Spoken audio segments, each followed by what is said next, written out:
record. I sound kind of like a frog sometimes, but it's just for you if you want to relate to it and just go and look at. I'm actually recording all my classes, so I'm going to introduce myself. My name is Chana and I'm an Adobe certified instructor in Photoshop, Illustrator, InDesign, and Lightroom. I'm also an artist, painter, so I come to Photoshop especially from painting and doing all kind of digital painting. I paint with my iPad and then I move it to Photoshop and then do all kind of stuff. But one of the things that I like to do in Photoshop is actually do some retouching. And retouching, a lot of people relate to it, like, oh yeah, my boss just wanted me to retouch, so he sent me to a Photoshop class and I just want to do that. And I always tell people, that's when you need to know a little bit more of Photoshop, because retouching is not that easy. I don't know how much you guys know about Photoshop. We'll talk to you in a minute, but I'm going to try to give you as much as I can based on the images and all the stuff that I prepared for you. We're going to look at certain retouching techniques, but again, if you have your own images and you see some of the techniques that I'm doing and you want to open one of your images, say, let me try doing it on that, that's great for this class too, because the goal is to retouch your own images. So I'm going to open, let's say, a headshot of my daughter who's an actor, but if you have your own headshot, you can do that too. I'm just going to show you what I do with the headshots when I retouch it. And not just retouching headshots, I retouch a lot of other stuff too, images that I take and all kind of stuff. So all the images that I have today, they are my images, except I think the landscape that I think I downloaded from somewhere. I don't remember which one are they, but you can use them also. Just try not to use them for advertising or things like this, because they're kind of like my own private collection. So before we start the class, I want you kind of fast introduce yourself, or more or less, and I'm going to ask you, how many people used Photoshop before? Yes? How many people never touched Photoshop before? Okay. So if you never touched Photoshop before, I'm just going to go a very quick cruise into the UI, and I'm going to do it pretty fast. So just introduce you to some healing tools and introduce you to the layers panel, but you just should know that you kind of want to know a lot more about Photoshop when you start kind of like retouching. And what do you want to know? You want to know how to select, and you want to know how to save selection. You want to know how to create layer, duplicate layer, because it's all based on that. I'm going to show you non-destructive techniques for retouching. And what does it mean? When you do non-destructive techniques, you can go backwards later and then fix everything. So nothing is going to be on the image that you're using. And this is what you want to do a lot with Photoshop. You don't want to take like a picture of somebody and start erasing his eyes, or you don't want to start clicking and doing stuff directly on the image. You want to do something that somebody else later going to look at it and can change it. Can you duplicate layers? You can, but still you're not going to see what the changes are. So we're going to look at few things in retouching that we can use for that. How many people use other stuff in Adobe, like Illustrator? Of course. InDesign. Okay. So you can see that the interface is kind of like the same, and there's just certain things that you need to know about when you use Photoshop, especially when you're retouching. If you have any questions in the middle, please call me. I'm going to kind of help you and do that. We're doing also another session of the same class, I think in the end of the semester, or if everybody comes back, we can do continuous of that, so you can repeat it again and maybe have a little bit more knowledge about what you're doing. But as I said before, you need to know a little bit about Photoshop when you jump into retouching. Does that make sense? I'm using Photoshop CC 2018. It is the cloud version. If you don't have the cloud version, you'll see some changes. If you have CS6, you'll see that the interface, it's not looking the same. You still can do a lot of retouching. If you have 17, you're going to miss some of the techniques, but not really. I'm going to show you there's one selection tool that showed up in 2018 that's really awesome for retouching. Do we all have version of Photoshop here? If you don't and you feel like it's too hard, don't leave, just watch and see and can try to more or less to follow. If you don't follow all the way, you can always watch and try to do it. One of the things that you want for retouching is basically a good pen. And you see I'm using the tablet. I know you guys don't have that. You can use the mouse, but the worst thing for Photoshop is basically using a mouse over trackpad because you want to draw, and the brushes in Photoshop are pressure sensitive. So if you're gonna go really into retouching and drawing in Photoshop a lot later, highly recommend to invest on the Wacom Tablet. They go anything between $80 to $2,000. You don't need to use $2,000. This one is $280, and you can get it also in Costco if you want. But depending on the pressure sensitivity, I recommend not to get the one that's $80 and just you do it with the fingers, because that's the pressure sensitive is not so great. But if you start working, that's going to make your life a lot easier. At least for today, you can use the mouse over here if you have like a cord for it. If not, that's fine too. So I also prepared for you in the files.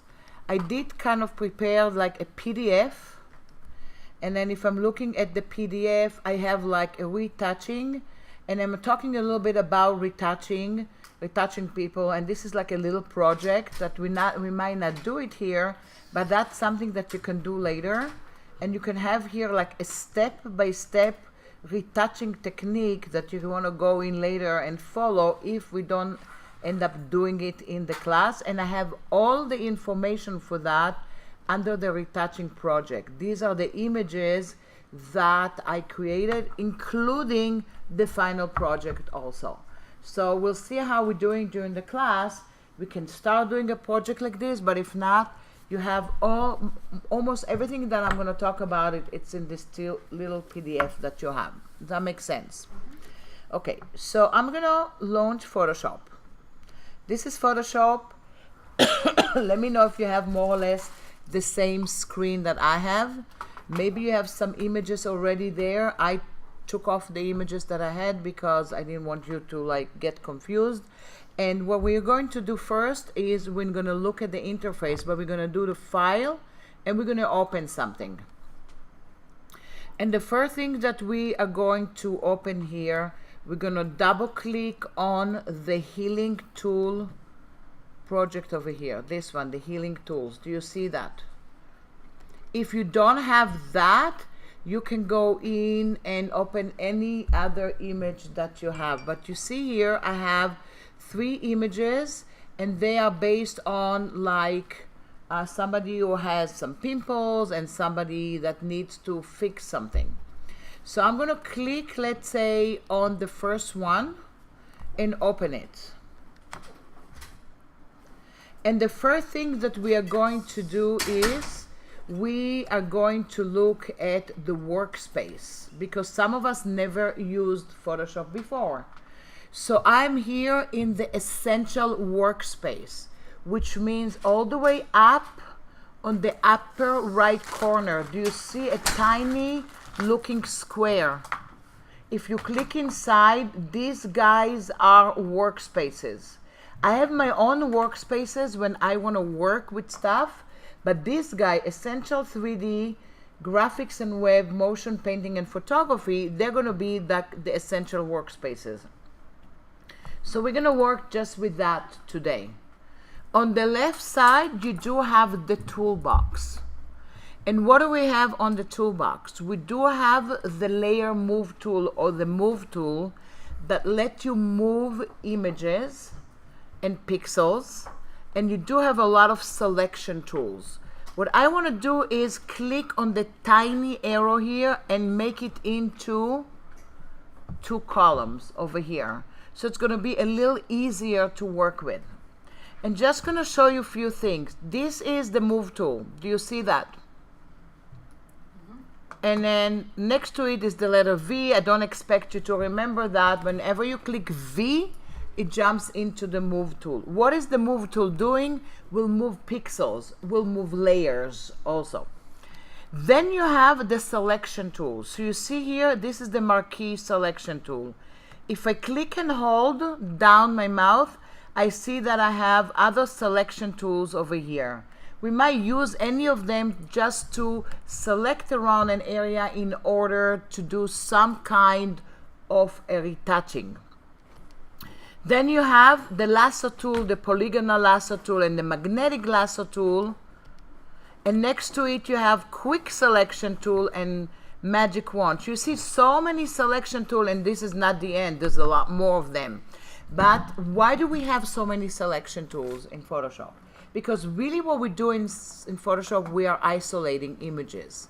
So even if I want to, let's say, fix eyes and not go in and hurt the other image, I might select just around the eye and do something to a certain eye. And then I'm going to decide which selection tool I'm using. So we're not going to do harsh selections today because a lot of people never used it before. But to be a good retoucher, you need to be a good selector also, because you need to know how to select it perfect so the image is going to look pretty good. There's nothing worse than selecting hair like mine and put it on top of a background and it chopped, right?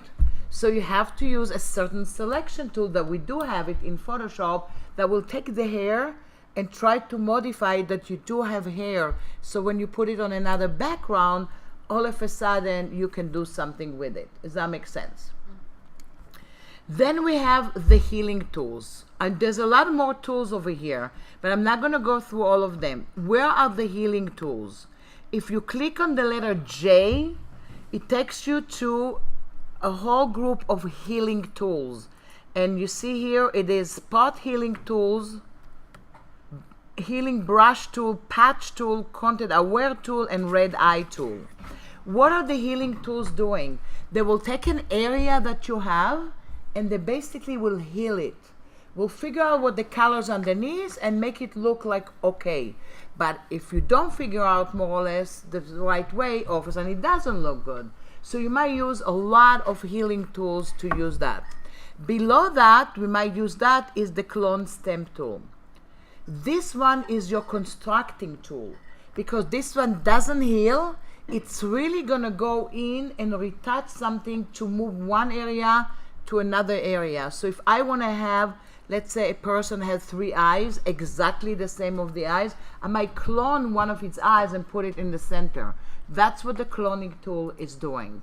So when you are doing retouching, you're looking at your image and you say, what do I need to do here in order to use a certain tool? So it's not kind of automating it right away.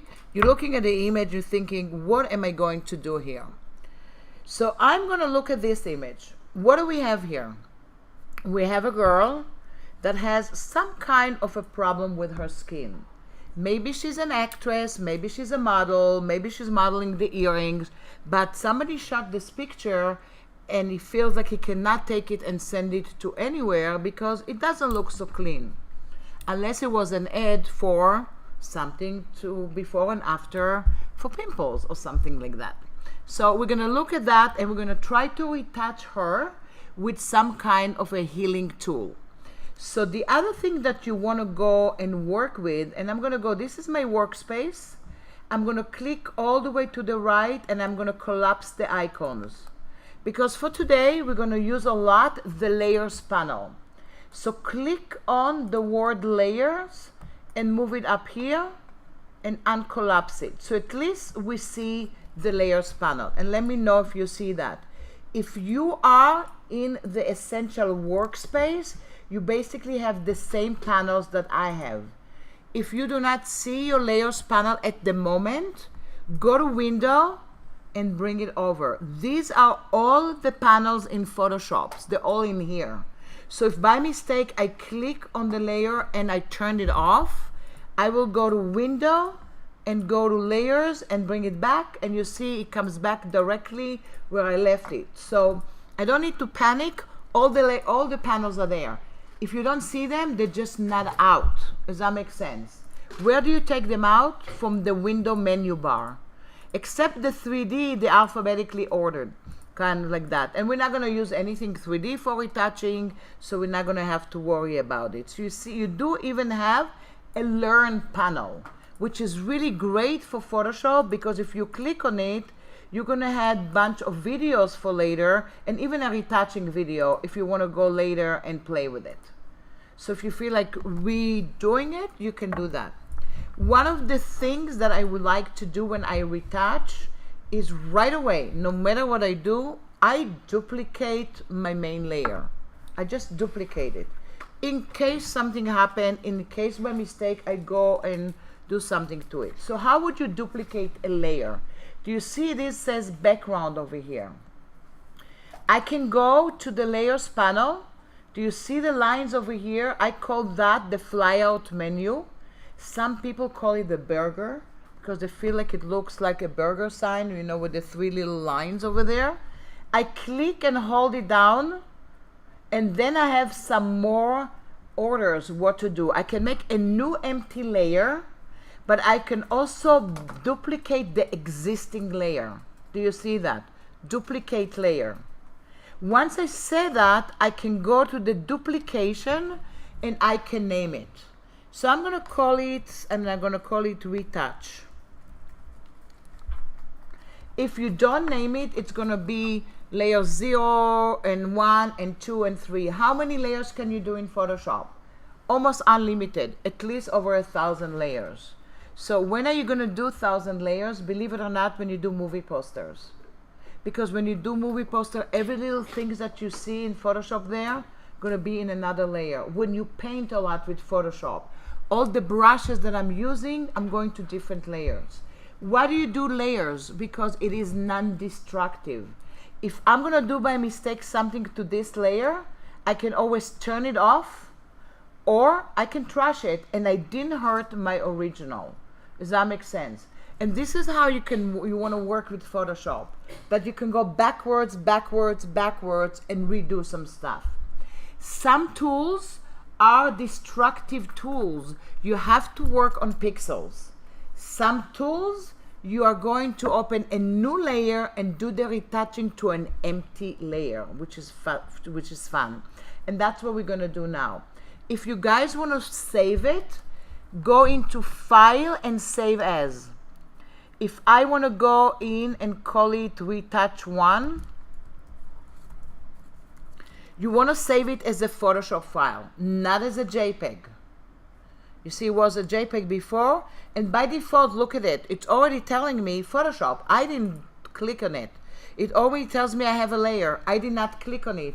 Photoshop is smart enough to know that I have a layer there.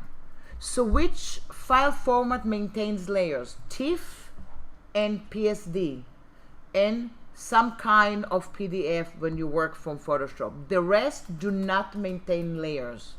So when you do retouching, you do want to save it as a Photoshop file. So you can go later and turn it on and turn it off. So we're going to click Save. Now we want to look at the first healing tool. And the first one is going to be the spot healing tool. Sorry, it says like maximize compatibility. Yeah, you say okay, well, and then don't show it to me again. What it's really telling you, I turn it off. It's telling you that every time you have a Photoshop file now, you can open it. Photoshop is really gracious. You can open Photoshop file from 25 years ago. It doesn't ask you which version. It's the only one who does it. Illustrator doesn't do it. Illustrator won't open, let's say, if you have CS4 and you want to open a cloud, you have to save it to CS4. But Illustrator is kind of nice to it. InDesign is relentless. InDesign wants you to save it in a certain way, and if not, it's not going to open it, ever. So you can see different ways. Photoshop opens everything. So now we're going to all open an empty layer with nothing on it. We're going to go to the flyout menu and say New Layer. And for the sake of the exercise, I'm going to call that Spot Healing Brush, and I'm not going to call it Relief Brush as thing like that, because usually I give it regular names. But if you go later, I want you to see which one you used. I'm going to call it Spot Healing Brush. And I'm going to click OK. So you see here you have an empty layer.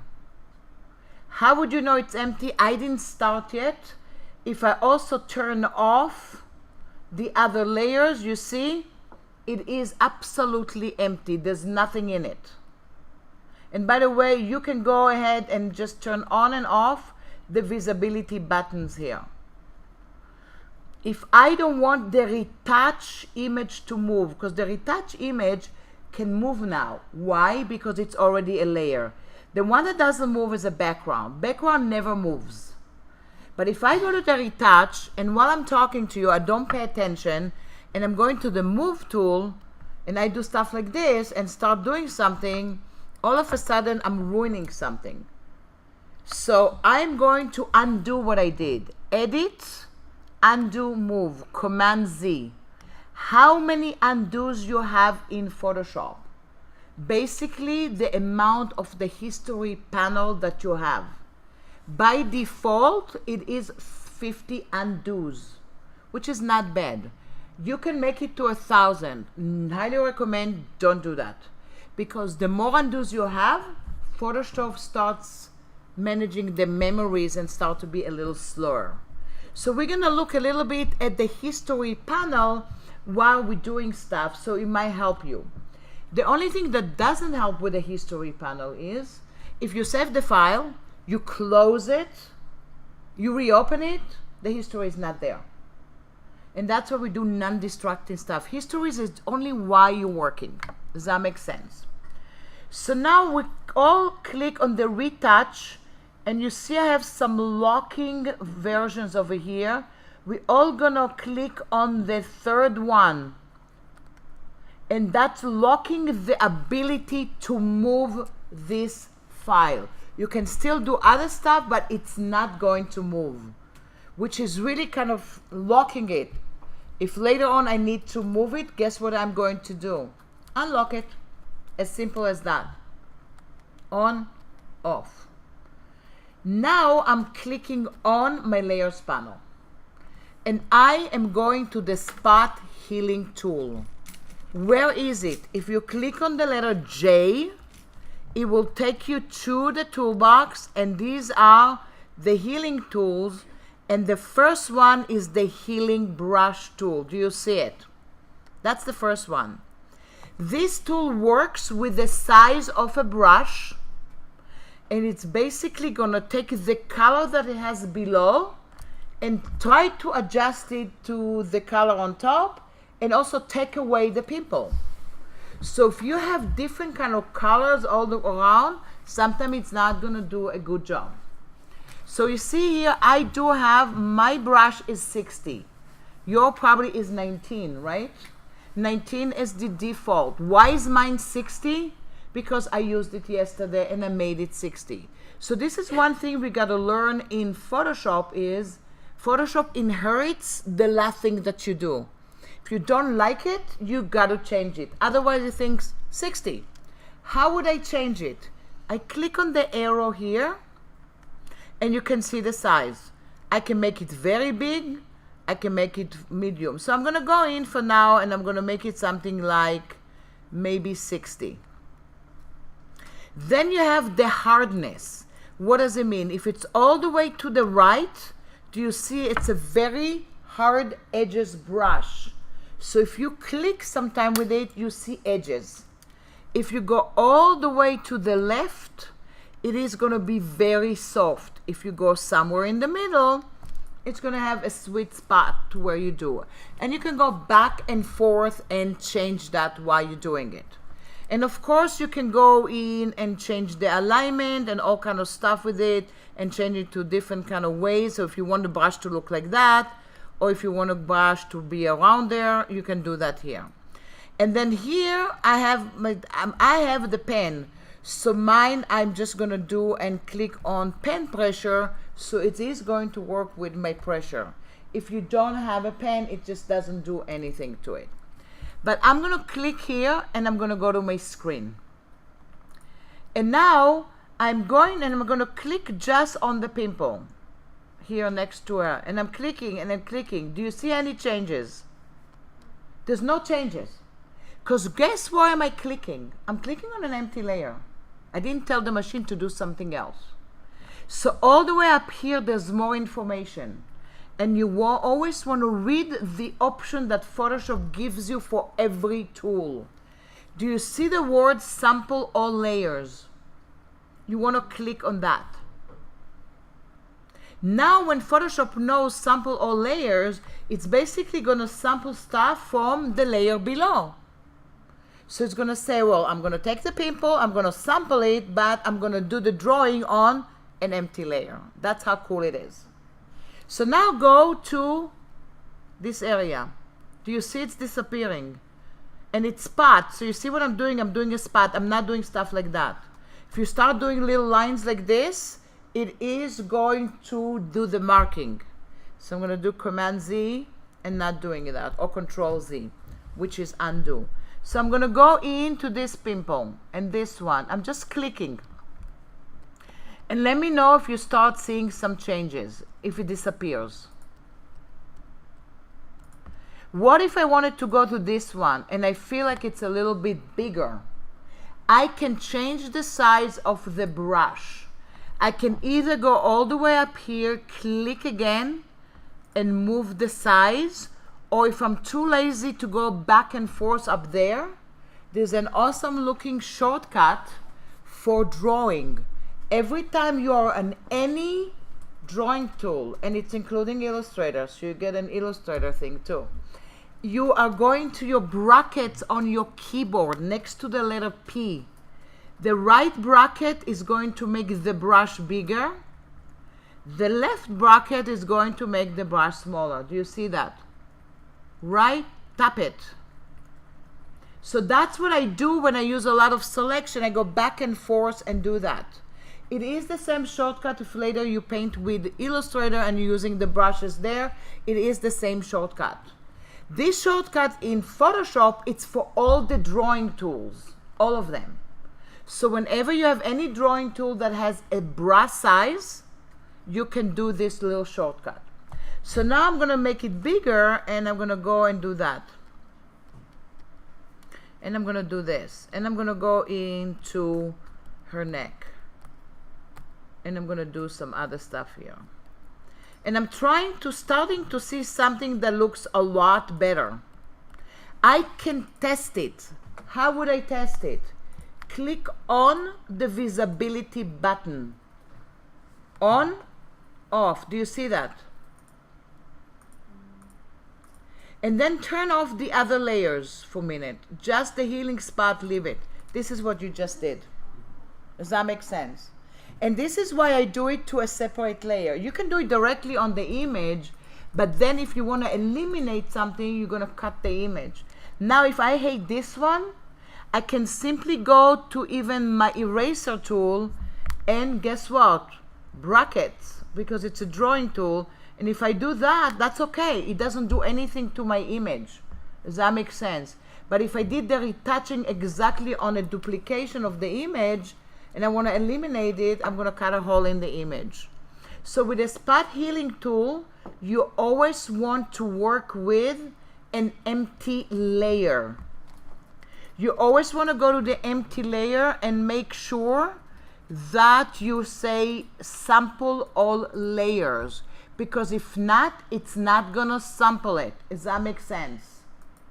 It's just not going to do it. So I'm going to go back. Now let's say I did that. Let's look for a second at our history panel, because maybe we made a mistake, we don't know what to do, we don't remember Command Z or Control Z, we want to just look at the stuff. We're going to go to our history panel. It is here on this workspace. You see it says history. If you don't see it, you can go to Window and bring the history panel out. And once I click, I'm going to open that and look what I have. My problem with the history is that, look what it tells me. Spot healing, spot healing, spot healing, spot healing, spot. I don't know which one I did. It doesn't tell you the left spot healing, the right spot healing, the milling. It just tells me I used so many spot healing. When I get to 50, it's going to start off from the beginning. So if you made old mistakes, it's gone, unless you tell it to be 100. The way I work with the history panel, I give myself a little more kind of leeway. What I do is, the first thing that I do with a history panel, I go to the flyout menu, I say history options, and I turn on nonlinear history on. So that tells it that I can go back and forth to the history and nothing is going to be grayed out. Now look what I can do. I'm almost having like 50. I'm scared I'm going to go and kind of ruin stuff. But you see, I can click on the eraser and it's going to tell me the part before the eraser. And I'm going to go back here again and again and again until I go to an area that I like. But look at this. When I started, maybe I can go in and I can go to this part, or maybe to the third one. So you see here in this stage, it tells you that you already wiped out this area, but these guys you need to work with. A lot of time when I do retouching, what I do, I take a snapshot of what I did. What does it mean? Do you see the camera over here? Do you see the little camera? Click on it and make a snapshot. You can double click on the snapshot and you can name it somewhere. You can go in and call it stage 1. Sometime I'll name it for what I did. So you know you can call one stage of doing something. So now I can go to each one and can go in here and go in here. And if I exhaust the 50, I can always go to here and that's going to still be there. So I can go from there and start something else.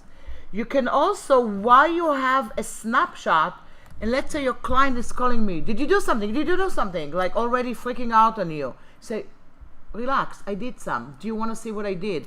You can go in, click on the plus sign, and make another image just with this stage.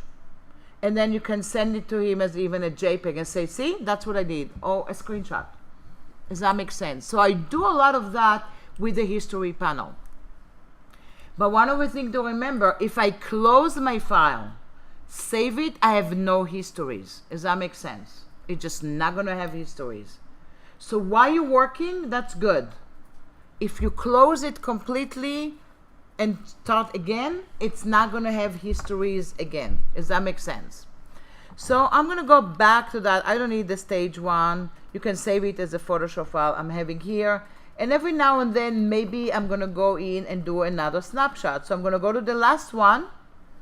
And I can do the snapshot from here. But if you want to name it right away, you can do it from here. New snapshot. Same idea. And then I can call it, let's say, stage 2. Where does it save it? It saves it over here. It's here. It doesn't save it with the image. It just has it. How do you send that then? What? How do you send that? Oh, how do I send it to somebody? Yeah. I click on stage 2, and if I click on this little new, see there's stage 2, now I can do file save as, save it as a JPEG and send it to somebody. And then he's not going to see the layers even, or whatever it is. It will have some layers already. It's not like it doesn't have the layers. It does. But if you don't want to send him the layers, that's fine. You can save it as a JPEG and he can get that. Does that make sense? So this is another thing, another technique that I do a lot when I retouch. And I also do it when I'm not sure what I'm going to do. So you have stages. Okay? Now we're going to go and do one more thing. Let's go and see what else. I'm clicking. And you see she has an earring over here. This one, you don't want to do that with the spa healing. I'm smiling because look how it's going to look. You see what he did? Why did he do that? Because the spot healing tool, looking for colors more or less the same. This one is 2 different effects. So if I needed to do that, I probably maybe clone something first and then go and do the healing. Does that make sense? So let's do that. I'm going to Command Z or Control Z.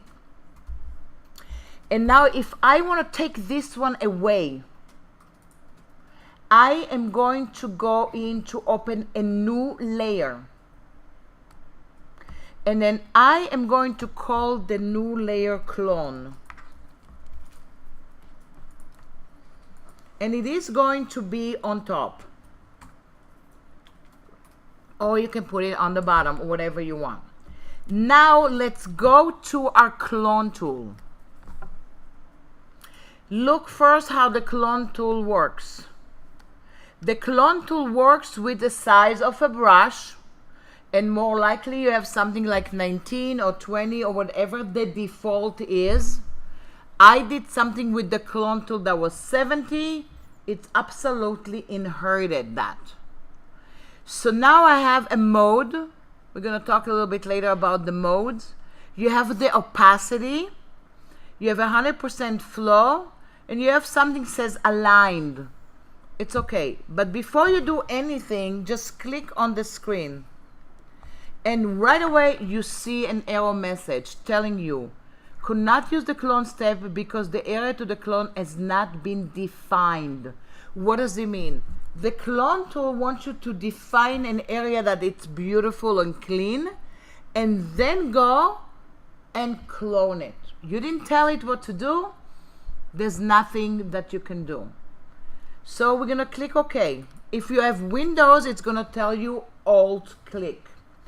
Even if I'm going to do now, and I'm going to do Option-click, let's say this area is clean, and do that and go back here, it doesn't really do anything for me. Look at that. You remember something with the brush. It really didn't do anything that was cloning. And why is that? Because I'm on the clone, and then go back here, and you want to make it, if it is on current layer, it's not going to do anything. Option click, it doesn't do anything because this layer is empty. You can tell it to be current layer and below, and it will clone stuff from the healing brush or all layers. But I want to clone it from the original because I want to take away this little earring. So now I'm going to make it a little smaller, go into my bracket, and then I'm going to go and zoom in. How would you zoom in fast? Either go view, zoom in and zoom out, or click Command plus and Command minus. But I'm going to show you another panel that will help you to zoom in when you retouch if you don't feel like doing shortcuts. Go to Window and bring out your navigator panel. This is another panel that if you click and stretch it a little bit, you see you do have a proxy around it. And if you go with a proxy, it's going to go to the area that you want. The right side is going to zoom in to the image. You see that? The left side is going to zoom out. And if you're going to go into an area, let's say I want to go and retouch something here, it's going to go directly here. If you want to retouch something here, it's going to go directly here. Does that make sense? So now I zoomed in here, and I'm going to option click on an area here and go in and just click and start to wipe it a little bit. And look at this. It doesn't look so cool, right? Because you do see some edges, because cloning will take the same thing that you did and go in and do that. So you see I'm just cleaning, and look at this. I didn't choose something good. So I'm clicking and doing that. Option click to go in and retouch that, just this area. Now if I want to clean that, now I'm going to go to the healing brush and do that to the healing. So I can do it directly on that if I want. I'm going to go to my healing spot, healing, and basically do stuff like that. And look at this. It starts healing it a little bit. And we'll do something a little bit better. And maybe I'm going to do a smaller brush. And it will take whatever I did and start healing the area that I did. And I can start eliminating some other stuff that I have. So with the clone tool, you basically cloning. What does it mean, cloning? If I'm going to go back to the clone tool and I want to go in and make her lips a little plumper in this case. If I do Option click, you see what I can do? I'm cloning. But look what the cloning is doing. It's taking exactly what I'm doing and then we'll continue it. So maybe later you want to go in and go to the healing. Does that make sense? Do you see the word align?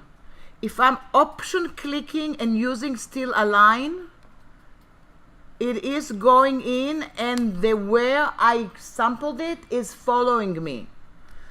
If I'm unclicking the align and Option clicking and doing it, it will stay in the same place. What do I do when I want to do stuff like this? I continue clicking on and on. Option click and I'm going to do another one. Option click, another one. See, I'm going to do that. Not good, right? Why is it doing it? Because it starts moving, and then taking something else. So I'm going to go in and I'm option clicking. And then on top of that, maybe I'm going to go in and heal that. But in this case, maybe I don't want to heal it like this. And I'm checking it out, on, off. The real thing that I do, I don't do it one on top of each other. I'm reopening a lot of layers in real life. Why? Because if I make a little mistake, I can turn it off again. So I keep naming it, like lips 2, lips 4, lips 5, side this. I mean, I'm going to name it, and then I'm going to group the layers and do something with it. Does that make sense? So let's say I like this one. We're going to go later. I know the lips are not perfect, but if I go in to the clone and then maybe I play a little bit with the opacity, maybe you can go in and draw with it a little bit to make it a little less. We can do other stuff with this kind of stuff to go in and create. But let's say I kind of like what I did. I don't like the earring, but I did what I did, and I didn't do it on an extra layer. So the only thing I can go is I can find it in my history. But if I don't find my history, see, look at that. I don't have the other history anymore. I'm just on the clone tool now because I exhausted my 50. So if I go back here, I can find, but I cannot find the beginning anymore. I exhausted it. Does that make sense? So I'm just going to go in all the way, and then I might go and make another snapshot, and I'm going to tell it lips. Of course, maybe I should have had it stage by stage. Now we want to go in and see the before and after. So how do we do that? The first thing I'm going to do is I'm going to group all the elements, not the bottom one. I'm going to select the retouch, hold on the shift key and select the other layers that I did retouching. Could be, believe it or not, 16 layers, 20 layers. And I really name it with the stuff that I do. You really have to be really careful, because when you start doing, it could be a dot. Could be the left eyebrow to the center. You did a little thing. Because you can do a lot of retouching also with brushes, like drawing basically. I'm selecting it. Now I want to group it. I'm going to go to the flyout menu and say new group from layers. And then I'm going to name it after. So the background is the before, the group is after. And of course I'm saving. That's it. Let me know, are you with me? If you need any question, any help, just call me. I'm trying to kind of make it as simple as we get. If you want to use one of your pimpled images, that's good too. If you have. No, I'm kidding. Yes? I'm not sure how to save stage, like, until which... Yeah, any stage, whenever you want, at any time. Let's say I wanted to save this stage that I have here, the group. All what I need to do is flyout menu, new snapshot, and I can tell it after with groups. It's basically you go into the history panel and do stages. So if I want to see the whole thing from the beginning, look what I can do now. This is how I started. This is the stage 1, that's stage 2, that's the lips, and that's the group. So I have kind of like a list of stuff that I can do. So when you save after the with group, that one is that That's the last one that I have. whatever you have done until now. Yeah, exactly. But if I close the file, it's not going to be there. So you always want to save the file. Does that make sense? You always want to go in and save. Because history works while you're working. So now, and sometimes I don't look at the history because of that, because I don't want to be kind of confused. I'm going to start and rebuilding the history as much as I can, and I'm going to go in and put the history over here. Don't want this one. I just have this one after. I want to go to the layer and name it. When the background. When the background is a background, you can't do anything to it. The easiest way to make it into a layer now is just click on the lock. Now look at it. It's layer 0. Double click on the word layer 0 and call that before. I don't want the before to move also. So I'm going to go and lock the ability to move it. And save. Now I want to go to my group. And I want to go to the retouch and I'm unlocking it. Purposely. Because I want to create a little screen over here now that's going to have the before and the after. How many times you see ads? Before and after, before and after. The one next to each other. That's what we're going to do now. And then we're going to type before and after. So how shall we do that? The canvas right now is the size of the image. This is the layer and the size of the image. If I want to go in to add an area and move the other one, I can do that while extending my canvas. There's other also options. In this one, we'll extend the canvas. In the other one, we're going to go and do the other trick. So you want to go to the move tool. And when you're going to be on your before layer, go to image menu bar. Yes. Which one? The move tool V. It's like Photoshop, Illustrator selection tool. It's exactly the same. So I'm going to go into image. You see I have image size and I have canvas size. Right now, the canvas size and the image size are the same because that's how it happens in Photoshop. First you start with the canvas, then you put the image on it, the canvas and the image are the same. I want to extend my canvas.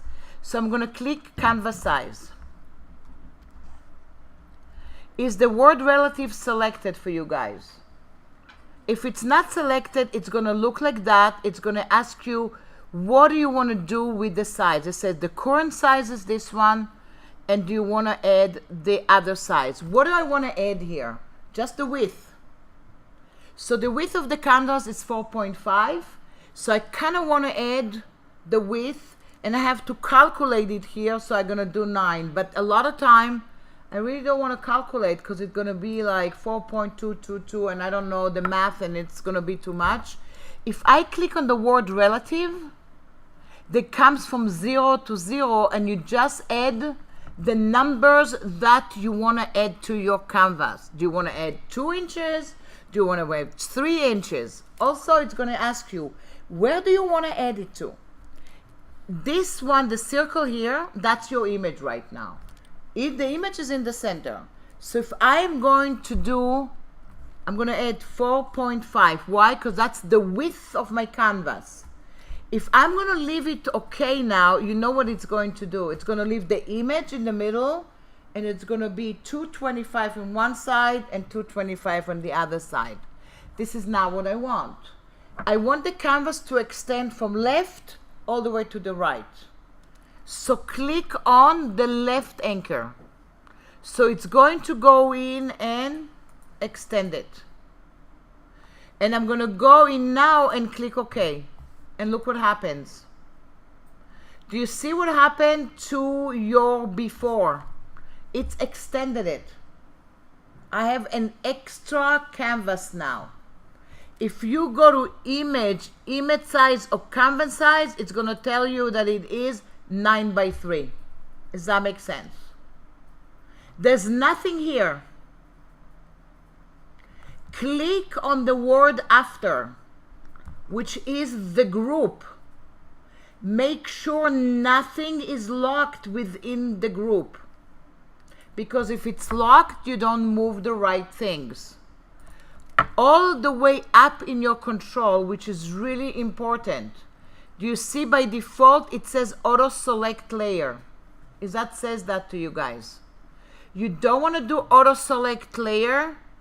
You want to move it to auto select group, or just turn that off and be just on the group.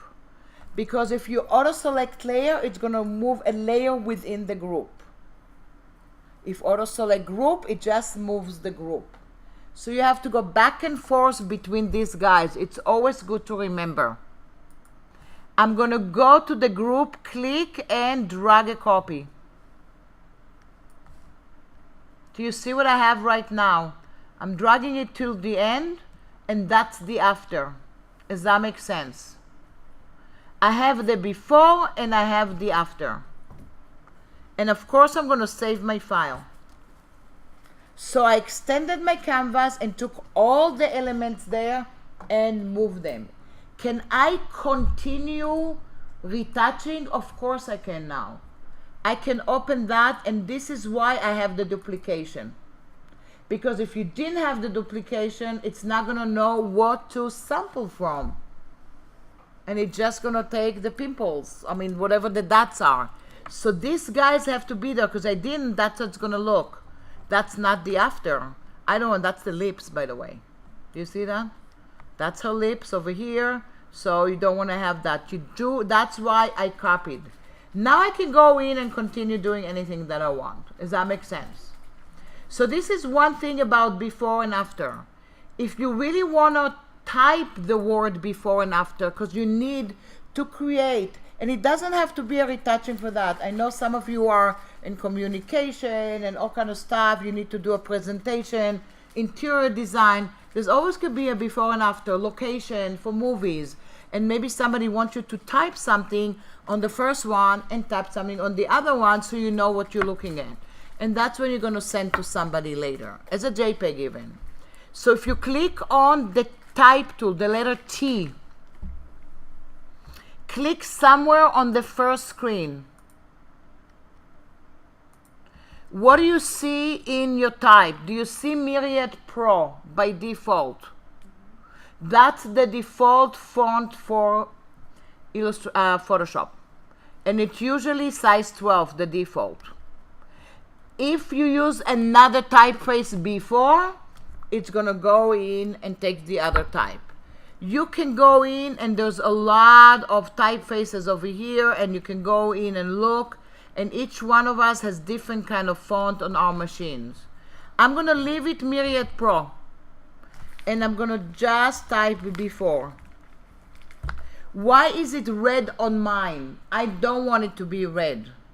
The last time I used something, I had a red foreground. You see the red area here? I'm going to highlight the before with the type tool. I'm going to double click on the color, and I might choose any color. I can even choose a color from the image. While I'm still on the word before, it is 12. I can click on the TT sample and scrub it to make it a little bit bigger. At the moment, the alignment was to the right. I don't know why, that's what I did. I can align it to the center, or I can align it to the left. It doesn't align it to the canvas.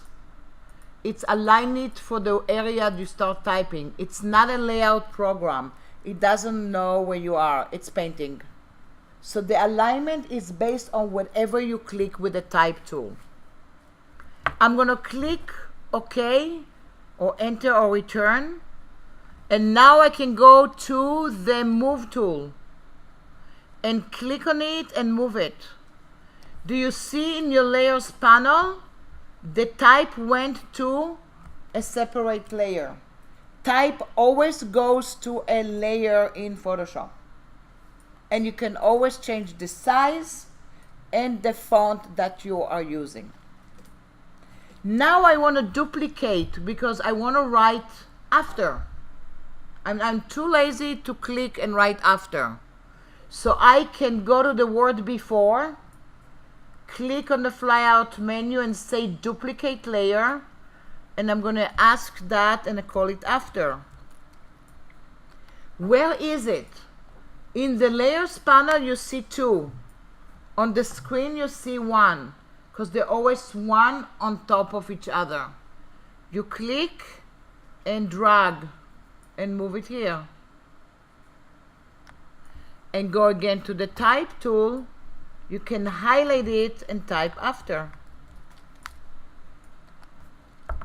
Could you have clicked and type after? Of course. But I make it kind of like it's a little easier, and I do have a before and after type. I can go at any time, change the color by just highlighting it. If I double click here and make this one red, I can make the after red so somebody knows that it is, or something green, or something dark green, or whatever it is, or even a color from her nails or from her lips or whatever I have, or just leave it as black.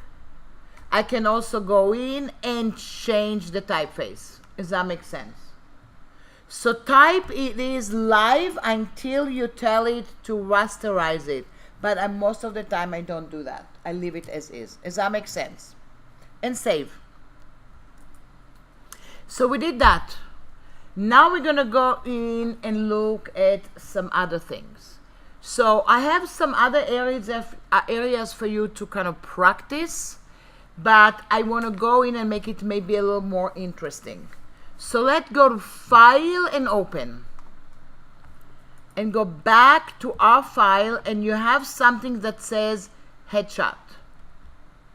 So do we close the previous one? You can close the previous one. I didn't close it, but okay. You see in the headshot I have different kind of headshots. There's not a lot of retouching here to do, but I might use a different retouching tool.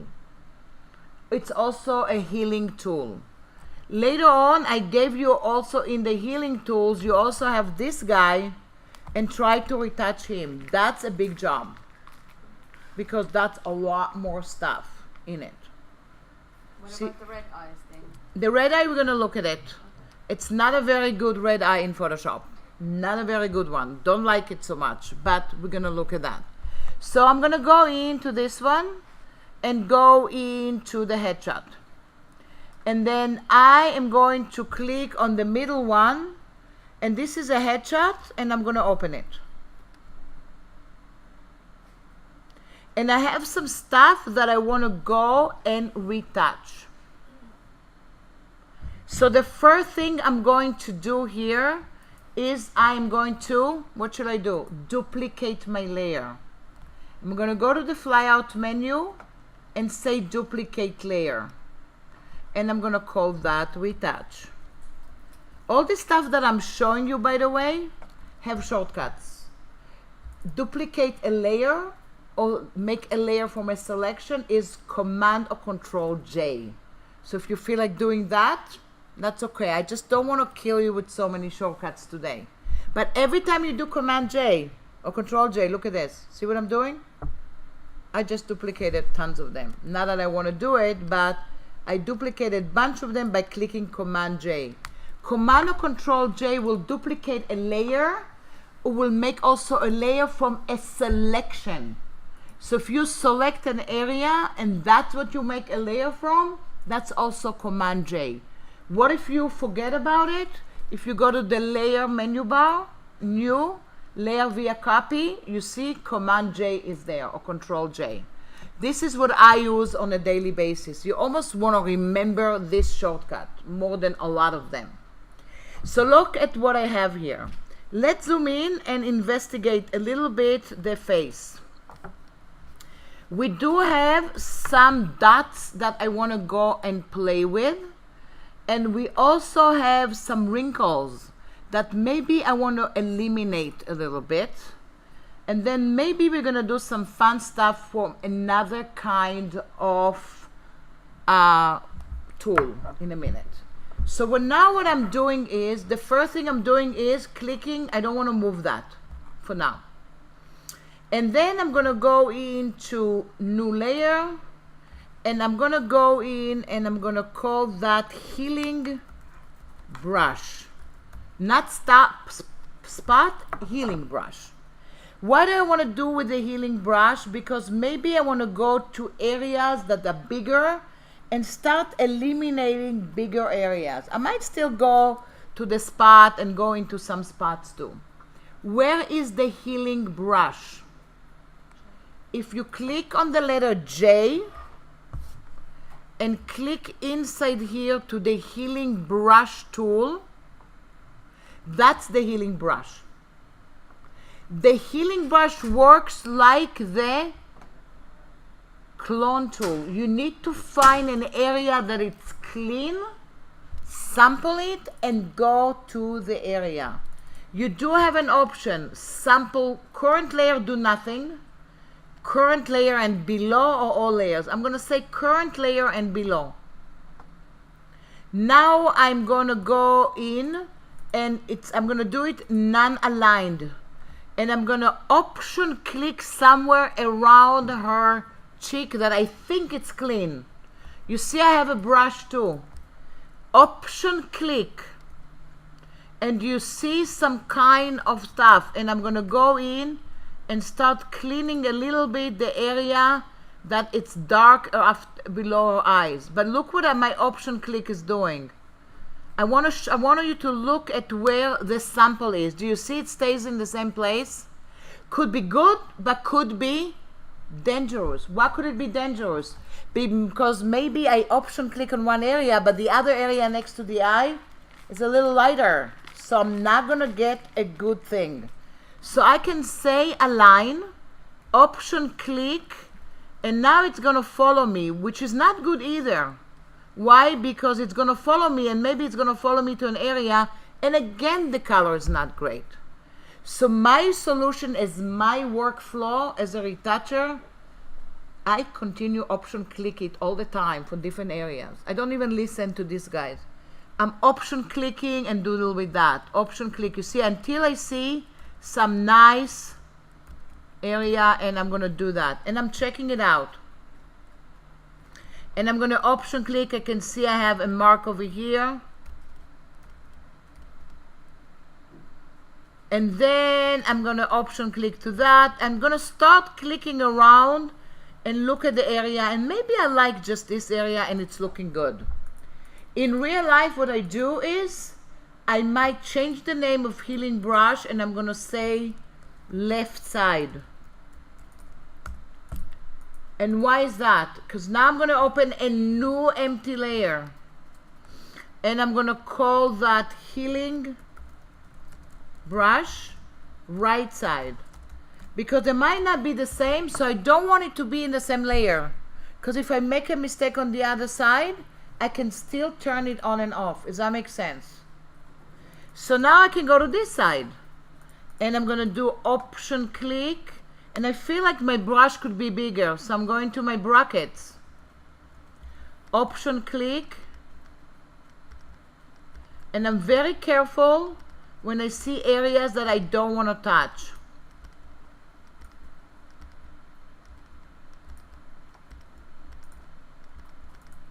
And then I'm going to check it out. So if some areas are not the same color, you know, some skin has colorization, I'm going to go in and click and just look at that and start playing with it. I can also go to the center here, and yes, I can go here too, and I can say current layer and all layers. So now it's going to take all the layers, and I can go in and take the bottom layer too. And if I feel like really jumping over to my spot healing, I can go into some spots here. And then go into another spot.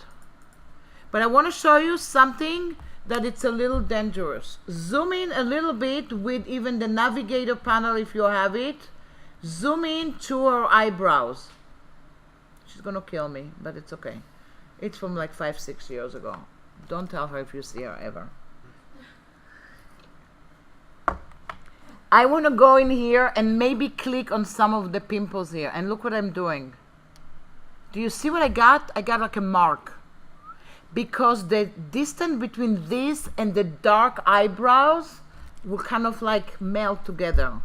So I'm going to Command Z, Control Z. And by the way, I can go to my history panel now. And maybe I should do a snapshot and call it stage 1. I completely forgot about it. What I do when I have areas that I really need to clean and I don't want it to go to the other, I'm going to a selection tool. I want you to go to your lasso tool. And I am going to select around the area that I want to clean and not on the eyebrow. And I might even go to going to select and modify and feather it maybe like 5 or 2 pixels. Why am I feathering? Because by mistake I click on the edges, it's not going to be, yes. Can you do that again? Yes. The feathering or, yeah. I'm just going to select just, and I'm not doing that. I don't want to include this one. If you select something and if it's not working right, select, deselect. Do you see this shortcut? Command D, one of your best friends in Photoshop. This is the only shortcut, one of the only ones that it's not the same Photoshop, Illustrator, and InDesign. They're fighting on this shortcut because it's a very important one for Photoshop, Command D. In Illustrator, it's transform again, which is really important. And in InDesign, it's place, which is super important. And they don't want to give it up. So it's really kind of sometimes confusing. I go to InDesign and I want to do something and I do Command D and I'm like, oh, it doesn't do what I want. I'm deselecting. And I'm selecting it again. I want this selection to have some kind of a feather. I can feather it over here, but you have to pay attention to it later because it's going to stay whenever you do selections. So if later you don't want to feather, you want to look at it. Now I can go in to select, modify, and feather. And then I'm going to feather it, let's say 3 pixels. If you see, it doesn't do it here, but if I did it here, it will stay here. It will feather it, and then you're not going to forget about it, and you're going to feather everything. Now while I have it, I'm going to go again to my spot healing. And I can go to a smaller one, and look, it doesn't go outside of my selection. Does that make sense? Everything I'm going to do here, see, it's not going to do anything here. Do you see that? So the selection is almost telling you, just do it here. So you do it a lot when you are retouching. Kind of like a little bit here and do that. And now if I deselect, that's all good. I can go into this area and see if I want to do it or not. Maybe I would have done good if I selected something around here and I didn't want to go into her eye and things like this. Does that make sense? So I can go into areas that I have that and go and do this one and that one and the whole thing. And of course, look at this. I have again healing, healing, healing. And if I want to do another screenshot, I can do another screenshot. And I'm going to zoom out. And now I can go in and continue and see if I want to do more. I know I have some other stuff. You can always zoom into it with the navigator and for any other thing. And then just go in and do that. So I'm going to go in and do this one and that one and the whole thing. And let's say I like that right now. Once again, I can go to my layers panel. Oh. And I can go into my layers panel. I don't want to save it. And I have it here. click on my navigator, and I'm gonna go put the history back, and I'm looking at my layers panel, and once again I have the same thing. In this case, I want to show you a nice trick that it's gonna make your life a lot easier when you wanna do a before and after. And I'm gonna click first on the retouch. Can I do colors to her? Of course, we're gonna do it in other images. So there's retouching that also changing colors. There's retouching and sending the look. There's all kind of retouching here. I'm gonna go and unlock it. I'm gonna hold on the shift key and select the 3 of them. Go to the flyout menu, new group from layers, and I'm gonna call it retouch. I might even leave the background as is now. And I'm going and dragging the layers panel here. See, I'm retouching, I'm gonna retabbing everything, and I have a nice looking screen right now. Now I wanna go in and move it like we did it before. And I don't feel like going to extend it my canvas. I can also do it with my crop tool too. But look what I'm doing. I'm gonna go to my layers panel. I'm gonna go into the move tool, or click on the letter V and it takes me right away there. I'm gonna make sure that I'm on the retouch. I'm gonna make sure nothing in the retouch group is locked. I'm gonna guarding myself here. Either I'm gonna do auto select group is on, or completely not even do it and be on the group. So nothing else is going to move. And I'm gonna click on her and start moving. And start moving. Let me know if you start moving. And I'm moving. And I'm moving, and I don't see her anymore. All what I see now is the bottom. She's gone. I moved her outside of my canvas. Whoa. And that's the good news. Go to image. Go to a place called reveal all. Magic. So if you move a layer outside of your bounding, outside of your image, when you do reveal all, it will extend your canvas automatically. I use that all the time. Sometimes I'll extend the canvas because if somebody tells me extend it 2.22223 inches, of course I'm gonna have to do that. But if I don't have any limitation and I just need to do that, I'm extending it. Does that make sense? And now of course I can save the file and I can do the before and after. Does that make sense? So where is it? It is under image reveal all. So that's the little trick. And a lot of people don't know about it. But since you guys are really in good behavior, you got it. No, I'm just kidding. But that's a very good one to extend the canvas. Are there other ways of extend canvas? Is yes. If I really want to extend it now a little bit more, to type something just on the top, I can go to my crop tool. And I can go all the way up and basically do that. And go in all the way down and basically stuff like this. And if I click OK, I extended my canvas. And I can go in and it is going to do it just to the background with just the bad news right now. But I can do that too. If I did it to a layer, it's going to be a lot better because you can go in and fix it and do all kind of stuff. But that's another way of doing it. Let's move on and do another little trick. So I'm going to close that and close that and go File and Open. And now I'm going to go in and just open this one. You see, by default, because I use the crop tool, it wants to be on the crop tool. I do not want to crop it at the moment, so I'm going to my move tool. Now I want to go in and do something else to that. All what I want to do right now is I want to go in and change a little bit the brightness of the area over here.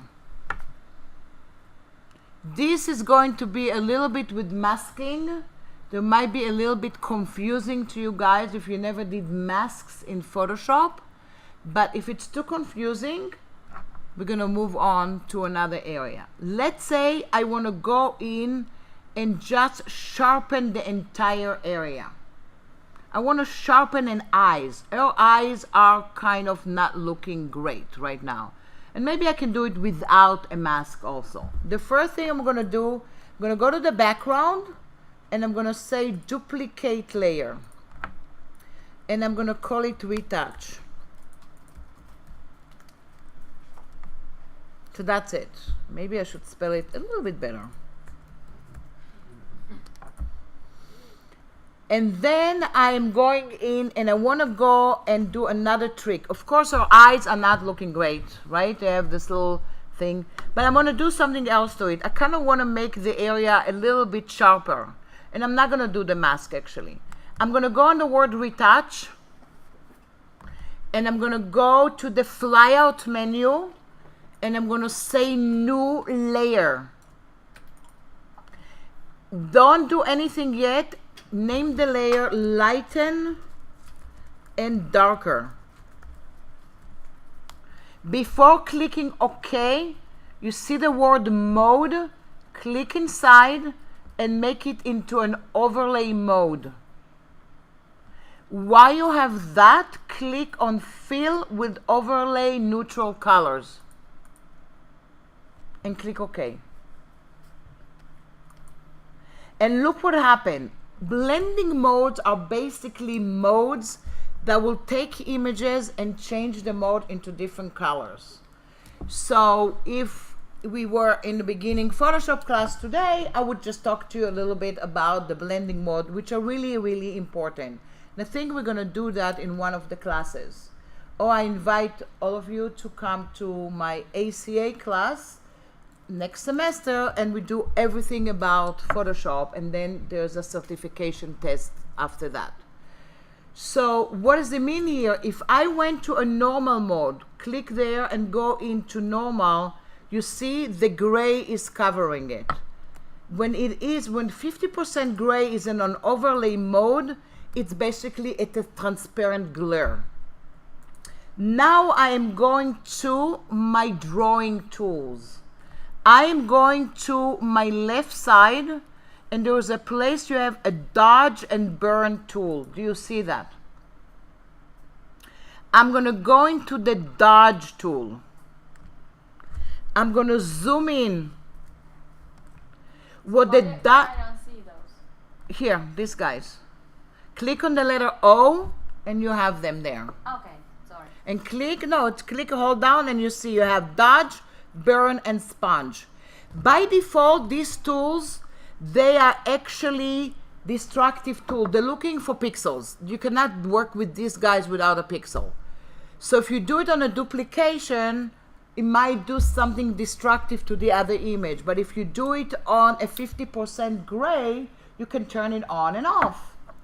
So let's go to the dodge. Let's figure out a brush. I'm going to make the brush a little smaller, or go to my brackets. This is the range of I want to work with the brush, and the exposure, I make it 50. The higher the exposure, it's going to be a different effect. And now I want you to go to her eyes and just draw a little bit around her eyes. And go into the other eye. And then turn on and off this layer. We see a change. Do you guys see any changes? On and off. Yes? Then maybe you want to do kind of like a nice light area around her eyebrows.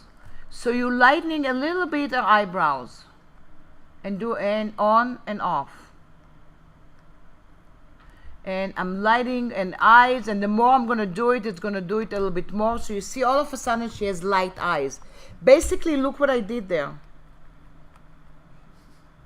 This is good to do Halloween masks later. You can do that's what I'm doing, right?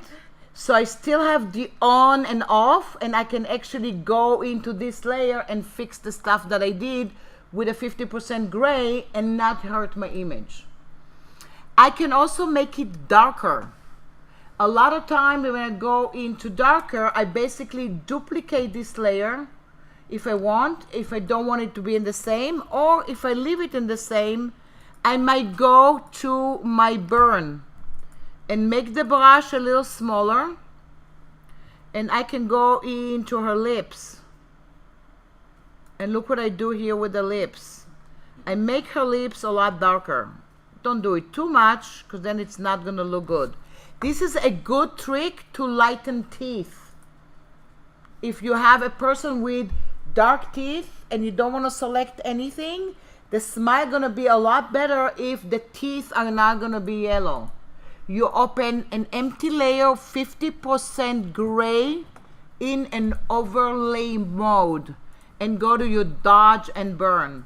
So you see now, if I zoom out, basically this is what I have. Does that make sense? How did you make it darker? I just did it for fun. Why? How? How? So I thought you said, I went to the burn. Oh, okay. So if I want a hair to be darker, I might go into her and make it a little darker. So you see? And a lot of time I'm going to duplicate layers and not doing it together. But you can see now her hair is a little darker. Can I go into her shirt and make it darker? Of course I can. Can I go into her pants and decide to make it darker? Look at that. It's basically all on this empty layer. So if I'm going to go in here, look what I have. Look at the face. That's kind of funny, right? But basically it's on your gray layer. Does that make sense? Let's say I hate what I did to her pants over here. I'm still on this layer. I'm not going to go to the eraser tool. Why not? Because what is the eraser tool going to do? It's going to really erase everything. I'm going to go to a brush. I'm going to go to my, while I'm on the brush, I'm going to hold down the Option or Alt key and sample the color.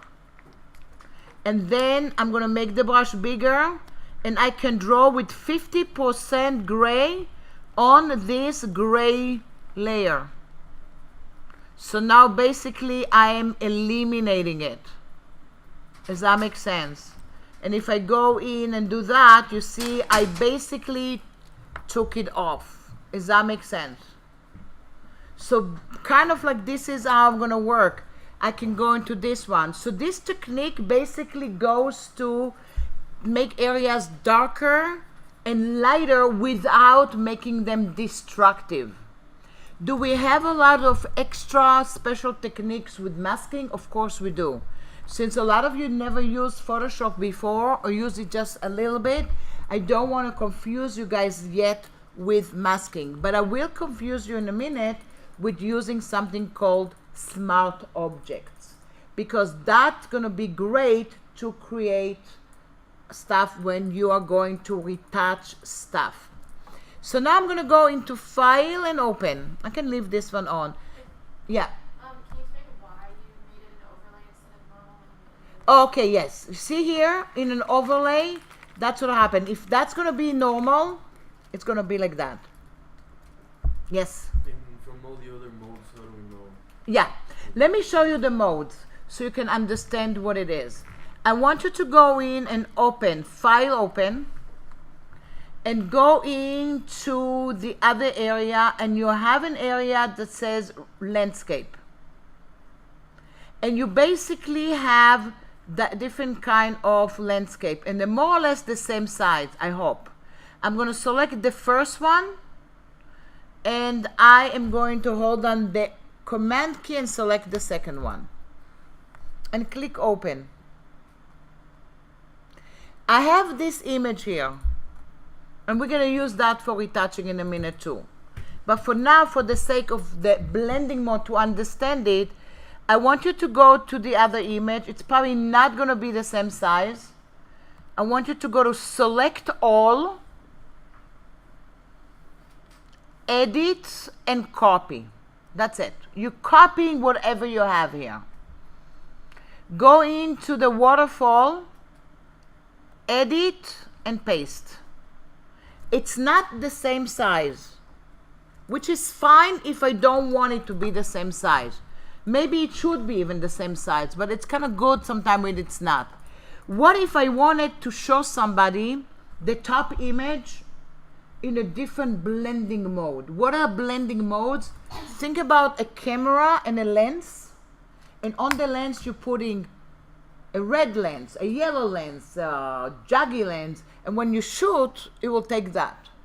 So this is what basically the blending mode. They are digital gels that on the image. They will do something to the top image from the image below. Can be on top of just a regular background, could be one image on top of each other, on top of each other, on top of each other. So they have little rules to what they're doing. So let's click on the first one, on the layer 1. If it's a normal mode, nothing is happening. When you work with layer modes, you want to be on the layer move tool. Why? Because the drawing tools also have blending modes. When you draw with a brush, it will have a blending mode. So if I want to change the layer blending modes, I want to be on the move tool. Does that make sense? Now I'm going to go into the word normal and go to dissolve. Dissolve is one of the modes that I barely use. It is based on the opacity of the top image that will dissolve at the bottom image. It's not looking good. You're allowed to laugh when you see it. If you click on the word opacity and gonna scrub it down, you see what happened to the image. Do you see that? It starts going down, and if it's 0, all of a sudden it disappears. I'm still looking for an idea what am I going to use it for, but sometimes you can. But then you have the other guys, which are great. You have the darker modes. You see it's by groups. So if you go to darken, look what happens. Look what happened to this image. I didn't even select it, and it looks like it doesn't have edges, and it looks like some of the girls are there and a little part of the building. So it looks like some kind of a composition already. I can go into multiply, and now I can see I have the edges, because that's what multiply is doing. I can go in, let's say, to darker color, and look at that. I have a little edge, but I can see the girls. So everything in this area will go in and push the image up front. Then you have the opposite, the lighten modes. So look what the lighten is doing, or the screen, or linear dodge. So think about it, if the image it's covering the entire area, maybe you'll get some kind of a design. Then you do have the overlay, the soft light, the hard light, and the other gang here, and more of blending modes. So why is overlay working great with 50% gray? Because overlay works with the brightness of the contrast, and 50% gray in the overlay mode make it transparent. And that's what we did that. Just that's what it will do. And it's good to know, because all of a sudden you want to do something with another image that has a lot of gray and you're not going to see anything, you know what the reason is. But you're going to tell me, for me to find the blending mode like one by one, it's so much work. But if you go to normal or in anywhere and hold down the command or control key hold on the shift key with your thumb, just the shift key, and with the other finger you do plus, look what starts going. Do you see what's happening to the blending mode? Do you see the cycling? You go to minus, it will go backwards. Is that cool? So blending modes will cycle. They are not accumulative. They are not destructive. They take over. So if I want to have, let's say, this one, multiply, and another one on top of it, overlay, I will have to duplicate my layer. You can have one layer that has multiply and everything on it. Does that make sense? So that's why when you have a 50% gray with the either soft light mode or overlay, it will not sink through. And it's a good one for retouching, because you can go to this area and just retouch the pixels and you're not gonna see any other things. Does that make sense? So that's blending mode. Are you gonna use a lot of blending modes when you do stuff? Yes. This is something that's used in Photoshop on a daily basis for everything. So I'm gonna go back to, for a minute, to this one. That's the girl over here, and see here, and I'm gonna go and make it maybe even soft light. You see the same idea. It's a little softer when you use soft light, but it's the same effect. If I'm gonna go in and do like pin light, look what happened to her eyes now. That's the gray. If I'm gonna go into hard mix, I'm gonna get that. If I'm gonna go hard light, well, that could be a nice effect if that's what you need to do, but that's what it did now. And I'm gonna go into color dodge. You know, it does little things. So certain things not gonna do anything, certain things gonna be some weird stuff. I want you to go to File and Open, and then go back to the retouch and go back to the headshot. And then I'm going to go to the last one here, this one. And then I am going to do something else. And for this one, I'm going to make her into something called a smart filter. What is a smart filter? A smart filter in Photoshop is a filter that you can go backwards to it and fix everything. Because if you don't do something as a smart filter in Photoshop, it's going to be stuck on it and you won't be able to go backwards to it. What does it mean? Let's go in even and duplicate that. Duplicate this layer. I'm going to leave it the same name. If I'm going to go to filter, and let's say I'm going to go to my filter gallery, and I am going to go even to my artistic and click on that, or any other filter, and click OK. Where's the filter? Where's the filter gallery? Filter, Oh. filter gallery. So you see what I did? I did some nice effect here. I love it. I save it. I open it in 2 months. I have no idea what I did. I also cannot go backwards and fix it because it's duplicated. So what I have to do is take away the other one and duplicate it again. So when you work with filters, it's recommended to work with smart filters. Are all of them smart filters now? 99.9% of the filters in Photoshop are smart filters. I don't use the one that's not smart filter. I just don't like them. So let's go in. You don't even have to copy the layer. I'm going to go in and delete. I have just the background. I'm going to go to filter and I'm going to say convert to smart filter. Do you see that? It is going to give you a dialog box that it is also a smart object, which is fine. If we have time, we're going to look at what smart objects are. But basically what it does is it is making it into a smart filter, so the original is attached to your image by default. Click OK. It says layer 0 right away, and that's why I didn't need to do anything to my layer. Now I want to go in and retouch her in a certain way. One rule with smart filters: you cannot go to smart filters and draw on them. They won't take any change directly on them.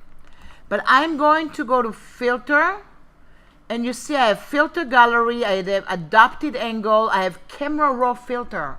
I can actually go in and develop it as a filter right now and fix the darkness and lightness and everything directly here.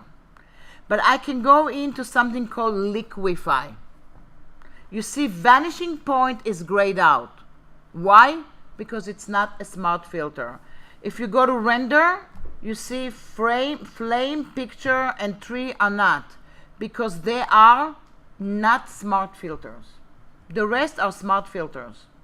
So I'm going to go into Liquify. It is going to open on a different screen. On the left side is your Liquefied Tools. On the right side is the properties of the Liquefied Tools. The fun stuff what Liquify is doing, I can also zoom into it, either with the zoom tool or with my shortcut command plus. I'm zooming into her face because I want to do something with her face right now. So now we are going to go and look. On the left side is the Liquefied Tools. You have the smudge tool or the warp tool. You do have the reconstruction tool, which is takes away what you did and cleans it. Then you have a smooth brush tool, and then you have crazy looking Liquify. These are used for special effect, not so much for retouching, because they're gonna twirl and everything. Then you have a mask here. You can go and click on an area that you don't want to touch it, and you can mask it. We'll do it in a minute, and then you can undo the mask. But then you have this one, which is new, and I think it came out like a year and a half ago. Click on the face. This is a face recognition tool. On the right side, you see the face, and it says it recognized the first face. And you see the eyes. So you can go into the left eye and start moving it to make it bigger. Do you see my left eye is moving? You can also go into it and then do stuff to the eye. But I'm just going to go in and taking the size of the eye and making the size of the other eye. Look at this. See that? A little bit. We'll make something fun. We don't want to do too much. I'll do a little bit. Then I might go to the height of the eyes. Then I can go the width of the eyes.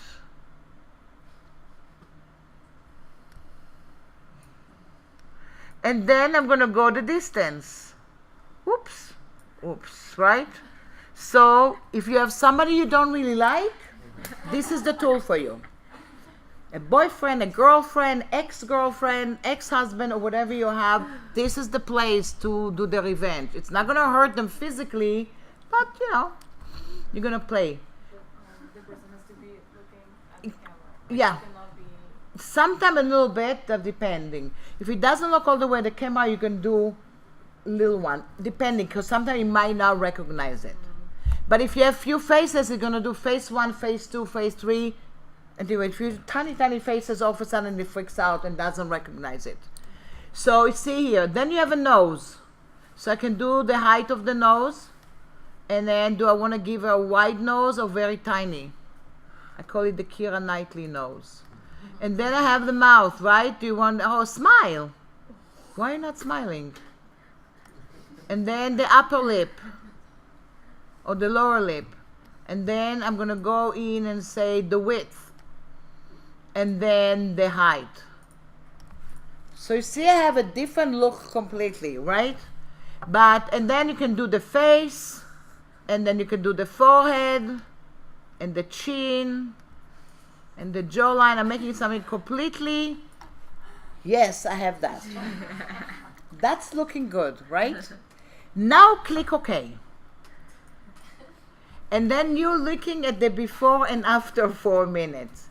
But the good news here, look what I have over here. Do you see the word Liquify? You can go and turn it off.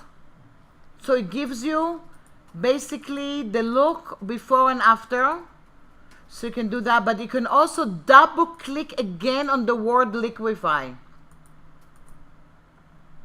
And it is going to open it again.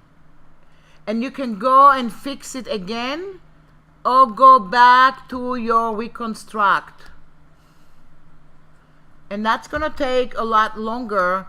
But you can start reconstructing. I don't think it's going to do it here. It's going to do it to this. So I'm going to go in or reset. Actually, a reset is going to do it faster. They added the reset. So if I really hurt her, I can reset it. Does that make sense? That's the power of smart filters. You can always go back and forth to them. You can turn them off and on, And there's also another thing to them. There's a mask in there. If you're learning how to do masking, then you're gonna know how to treat it even better. So if I'm just gonna say I wanna go in and just do a little thing here, just gonna go and create something with her cheekbones or the chin and the jawline. So I'm just made it a little bit kind of smaller and she looks a little bit better. What else I can do here? I can zoom into it. And I can do some reconstruction, handmade reconstruction. What does it mean? I want to do stuff with these eyebrows and physically doing it on it.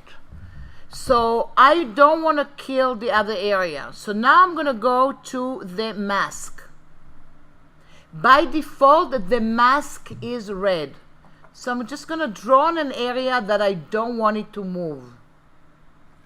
If the image is red, you can go all the way down and then change the color of the mask here. Do you see it? You can change it to green. So if I wanted to do something for her lips, of course I'm not going to do the red mask. And I'm just masking it around here. And let's say I did too much. And I don't want the mask on top of her jawline. So I'm kind of giving myself a little more space. So it's going to be a little smaller area. So you can see here, this is the size of the brush. Can you do with the brackets now? Yes, you can. So that's why the right bracket and the left bracket are so important. I am having the area with the eraser called the thumb mask, and I can say, oh, too much. Can go back to a mask, and I'm going to add it here. Does that make sense? Now I can zoom into it and basically do stuff that it will let me do stuff wherever there's no mask. So I can go to this tool, the work tool, the work forward, and basically maybe take the brush and make it a little bit bigger, not so big, and start just moving stuff. You see what I'm doing? I'm moving it slowly. Slowly. Not very harsh, because sometimes it's going to make some stuff that's going to look weird. This is I can plump the lips the way you wanted it to be. But you see here, it's not going to go into the, and let's say I did stuff like this and I hate it. I can go to the reconstruct and go in and reconstruct it. And I can click OK. And I do have some stuff there, but if I'm going to her face, I can turn on and off. On and off. Does that make sense? So I can see what I have here with her eyebrows, and I can go in and fix it. I don't have a lot of stuff there. I'm going to double click on it. It's going to go back here, and then I am going to do, and I'm going to do something really weird now. So you can do stuff like that.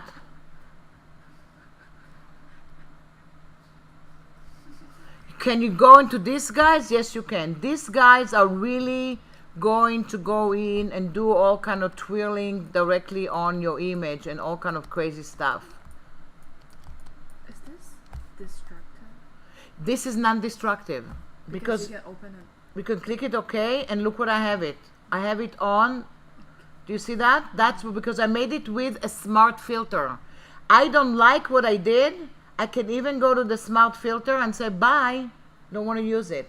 So at the moment it's non-destructive. But if you don't do it as a smart filter, let's say I forgot that I have to do it as a smart filter. If I'm going to go to file and revert, it will take me to the last one. And I don't want to do it as a smart filter, so I'm doing it directly on the background or directly on maybe a copy. Now I'm going to go to filter and liquify. And then I'm going to go and do different kind of things, and maybe I'm just going to do stuff like that.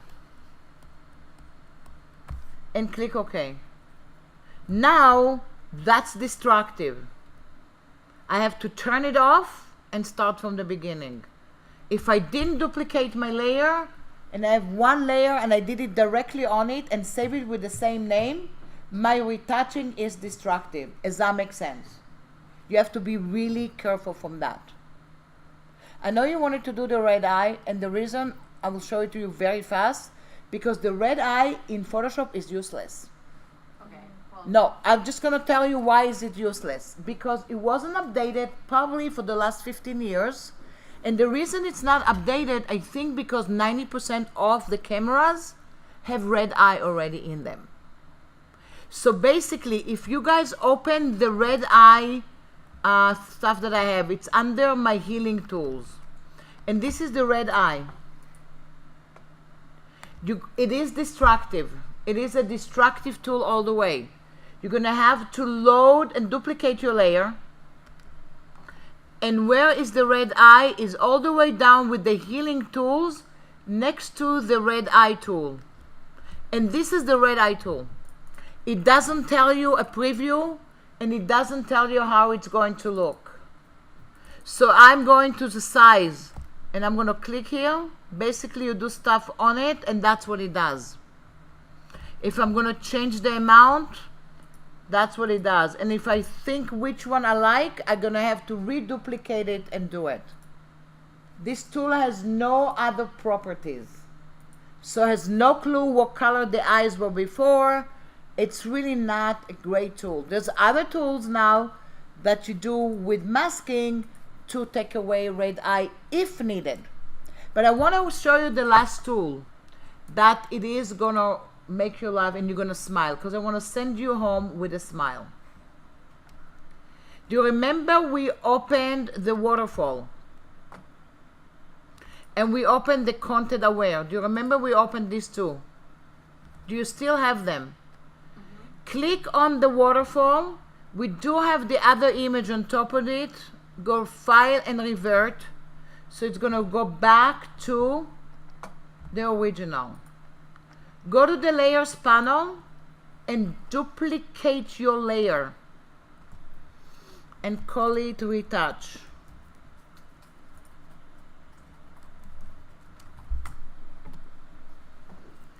Now there is, and go into your lasso tool. Zoom in a little bit to your backpack. You want to create something and you don't want to see the backpack in it. So you're going to say, well, I just learned to go into my clone tool. I can open a new layer and start cloning. You can do that, but I might take forever. You still might do that to fix stuff here. But if you want an immediate disappearance of the backpack, there is a new technology called Content Aware. Content Aware has few ways of working with it. One of them will take the element immediately and try to put in some other stuff in it. We are going to go to the lasso tool. And we want to go and select around it, and look how I'm selecting it. Not perfect.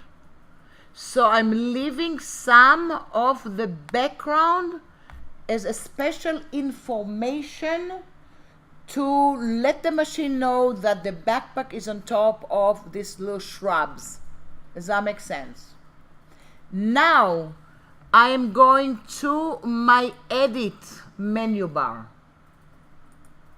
I'm going to fill, and I am going to the content and going to content aware. The fill has different kind of things.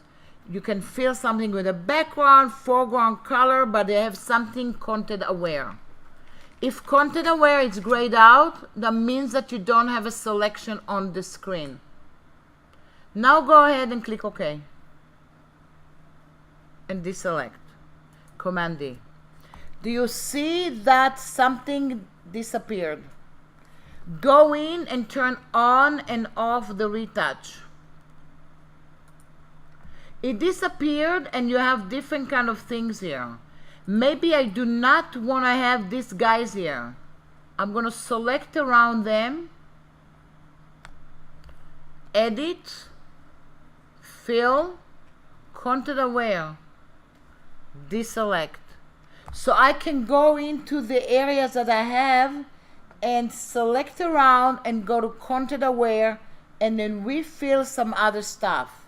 What is the refilling? Something around it. Sometimes it's going to be random. Sometimes if you do a weird content aware and too big selection, you might not get the stuff that you want to get. So you have to take that into consideration. A shortcut to bring the fill dialog box when you select something or not. If I select this area and I want to bring the fill dialog, shift delete will always bring the dialog box to you. And then I'm going to go in and click OK, and you see it did something else. But what if you're telling me now it brought some stuff but it looks kind of weird and I don't want these parts in it. I want to have in this area this part of the image. I can't tell it by default, but I can select an area and go to another tool and tell it, please put content aware in it from the area I'm telling you. Where is this tool? It is with the healing tools. If you click on the letter J, it takes you back to the healing tools. You see where it takes me to? The last one I used, which is the red eye. But I know it's inside. And this one, it's called patch tool. Do you see the word patch tool? The patch tool can do a regular healing, but also can do healing with content aware. So if it says normal now, click content aware. Now click inside the selection. Hold it down and start moving. And start telling it what do you want to go and see in there. Maybe you want to see the waterfall. That's going to look a little weird because the colors are weird. But maybe you want to see this part. Maybe you want to see this part. Let's say I'm going to put this one. When you release, it brings part of these greens over here. Maybe you're not that happy. If it's still selected, you can go all the way up to the control. You have something called structure, and you can go and move it a little bit and see if it's going to do a better job. You see it's added more. And you have something that says color. See, I did 10, it looked bad. I'm going to do 0. It's going to look not bad. I'm going to do something like 1. I'm going to see. And then when I deselect, that's it for this one right now. I have the area now in there. Does that make sense? So you can do stuff like this with the content aware. One is the regular one from fill, content aware. Sometimes it's going to be absolutely random. So you're going to ask me, can I go to a girl like this? Click on the retouch and try to do content aware. You can try to do that depending on the area. I might go into this area and try to do content aware and deselect, and it might do a good job for me. I might go to this area and go to this tool and move it around and see it didn't do a good job. Or maybe I'm going to do that and it did a weird job, but could be a beginning. So content aware also can be used for any kind of retouching, depending if you have enough surfaces and things like that. Does that make sense? So it's not just for, background or landscape, it's for other stuff too. I'm going to look at another one. Click on this, guys, and that's going to be the last one. What if I have this guy and I want to do some content aware to her? I'm going to duplicate her. And in this case, I want to move her to the other side, but while moving her, I don't want to see her in the other place. So it's called content aware move. Once again, I'm selecting around her with any tool just to get a selection and have some green around her. I'm gonna go into my healing tools, and inside you have one that says content aware move. Do you see that? You want to make sure on the mode all the way up, you change it to move. It has to say move, not extend. You click on it and you move her to anywhere you want. And then you click enter or return. Do you see what happened? She moved, but she was clean over here. You still have structure to fix. It will fix the area here and it will fix the way she is here. You still have colors to take it with if you want to adjust some stuff. And if you deselect, she moved. And now she is on the other side. And this is the before and after. She's not on a layer. It is destructive, but she at least on a different kind of area. The content aware are looking for pixels. They cannot be on an empty layer, ever. So you always want to duplicate. If you don't duplicate, you do it directly. It's good to duplicate because you can do the before and after. Does that make sense? Yes? Which tool would you suggest to fix the grass of Where she is now? whenever she used to, yeah. She used right now. Right now, if I want to go back to it, I might go into some content aware and see if that helps. And if that's helping, I really love it, yes. But if after a while I still see weird stuff happening, that's when I go to my advanced thing. I open a new layer and I go to my clone. And I start cloning. And then I go to my healing and healing a little bit the clone. So these guys are immediate tools, but you still need to take the others. So really for retouching things that you need to do, you need to use more than one tool to get the real thing. Does that make sense? So hopefully you got enough kind of information. I am gonna go in and upload the recording for you guys. I think just gonna do it. And if you do have any question, you can always find me here every Thursday. I'm here between 3 to 4 in the little office next door, and I'm here to answer some questions if you feel like doing it.